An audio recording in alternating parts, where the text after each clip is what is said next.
When Christ walked the earth and he ministered unto many people, there were towns, villages, sometimes just individual people that preferred death and misfortune above life and abundance. Well, there's no way you can justify this, and I don't condone it. I'm just giving an explanation here. For example, there was this man who was lame for, I believe, 38 years. I mean, he couldn't walk, that's what I mean. He couldn't walk for 38 years. There was this pond nearby, and an angelic being also came down into the pond, and everyone was near the pond got healed. There was a provision from the Heavenly Father. This man lived close to the pond for 38 years, but still, he never reached the pond on time. I mean, he could decide to crawl over there and actually lay next to the pond, but anyway, when Christ asked him if he wants to be better, this is what he said.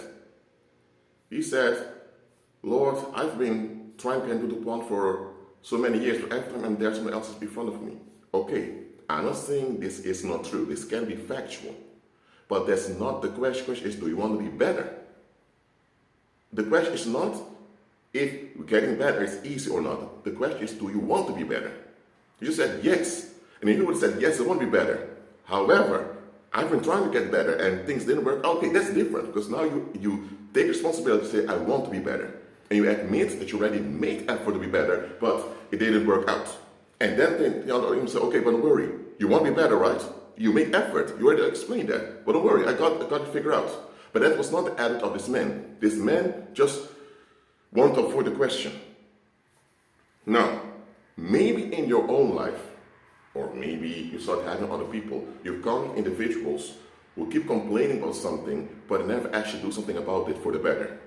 If you're upset and you just lash out or escalate or just ghost, that's dysfunctional. Only time you should ghost is when there's imminent danger to you and those around you. Just think about it like this. Let's say someone's in a wheelchair and they get disability benefits. And because they're in a wheelchair, people tend to have compassion on them. Now, this individual realized that if they were not in a wheelchair getting disability benefits, people will not show that much compassion on them, nor treat them as good as they're doing now. Because they remember that before they ended up in the wheelchair, people were ignoring them, or people being pissed off at them, whatever. People were trying them out by escalating on them. So that individual knows, if I get out of this wheelchair, yes, it's going to be good news objectively. However, a lot of people are used to seeing me in this wheelchair. So they know that I will not be a threat to their sexual life, because I won't be able to cheat with their partner. So I'm in this wheelchair. They know I won't be able to outdo them in business because, hey, I'm not that mobile. So people feel secured because they feel better off than you. If you improve, it's going to lead to conflict internally in those people. Some people even have a mental collapse because their self-worth is based on you being worse off than them. And apart from that, if that guy or woman is out of the wheelchair, and we use the male example now, he will have to go to work now. He won't get any disability benefits anymore. And going to work means that he has to realize that he's been out of the workforce for years. He needs to get used to it. He needs to get used to getting along with other people, deal with other toxicity. So the ease of just being in the wheelchair, being at home or going to the park is over. Now he has to deal with challenges in life. Is that a bad thing? No, of course not. But is he willing to do that? Of course he's not happy being in the wheelchair. But the alternative, becoming better and actually dealing with life and engaging in life with all the risks and worldly retaliation comes with it, he wants to escape that. So even though he's not happy being in a wheelchair, that unhappiness is his escape. Maybe it's not someone in a wheelchair. Maybe it's a woman who always is in a bad sexual relationship where men treat her wrong or where men beat her. She goes from one domestic violence incident to the next. And she always cries that she keeps encountering bad men. But when you look at her attitude, She is not even interested in looking for a proper man. She doesn't want to face nor process her childhood trauma or childhood disappointment, and her escape is to get sympathy as a victim. So victimhood is her escape. So this same woman, if you present 100 good quality men to her, she will find 1,000 or even 10,000 excuses for not being involved with any of them. Let's say you have 100 high quality men, or maybe 1,000 high quality men over here. You have one broke, defective mill. She will pick up the broke, defective mill, and when it goes wrong, and it will go wrong, she'll blame it all on him and you support her. Victimhood is her escape. Now, why is good to understand these things? Some people are not happy where they are, absolutely not happy. But the alternative is too challenging for them. It's not just for the individuals themselves. Just think about it. If they are not willing to improve for the better, do you think they want you to improve for the better? No, they don't. Maybe you used to be a loudmouth that talked a lot and drank a lot, and people were so angry with you, fed up with you. They developed this negative image of you as the loud, drunk guy around. They felt comfortable that they were more civilized than you. But those same people have a lot of stuff in their own communities they don't address. But A, they don't have to face how cowardly they are because they can look down on you and feel bad about themselves. What if one day they hear that you're sober? They won't believe it, and they'll try to get you drunk again. When that doesn't work out because you're not around them, and they hear now that you're married and you have this business that works well, things are going well with you, extremely well. What is going to happen to those people? It's going to make them look bad because they've been talking crap about you all the time. But what have they done with themselves in their own community?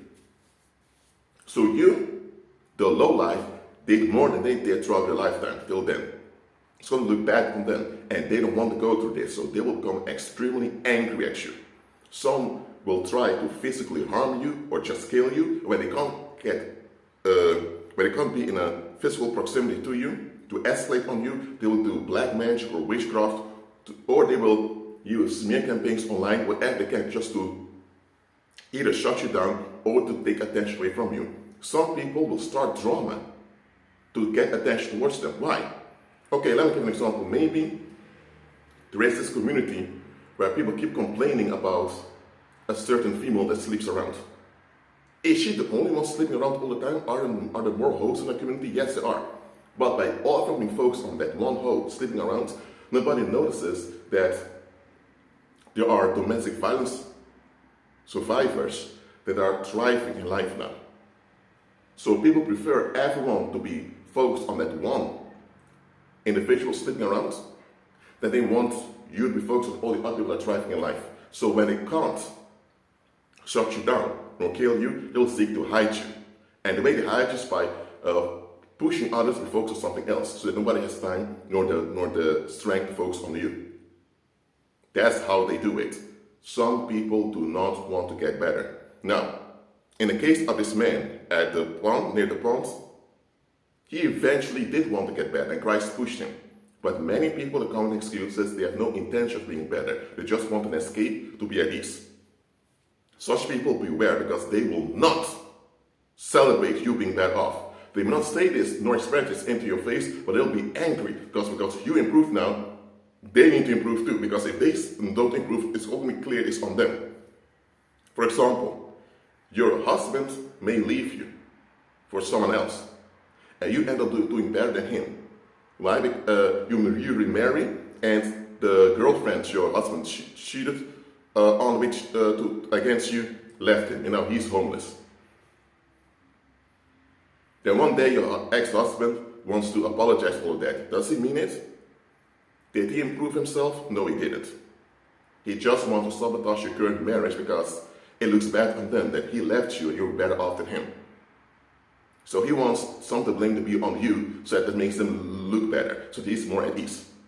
Well, just realize that, just like Jesus said, when an evil spirit is cast out of someone, the evil spirit will go around roaming the earth, but it won't find rest, and the evil spirit wants to come back to the place it was cast out from.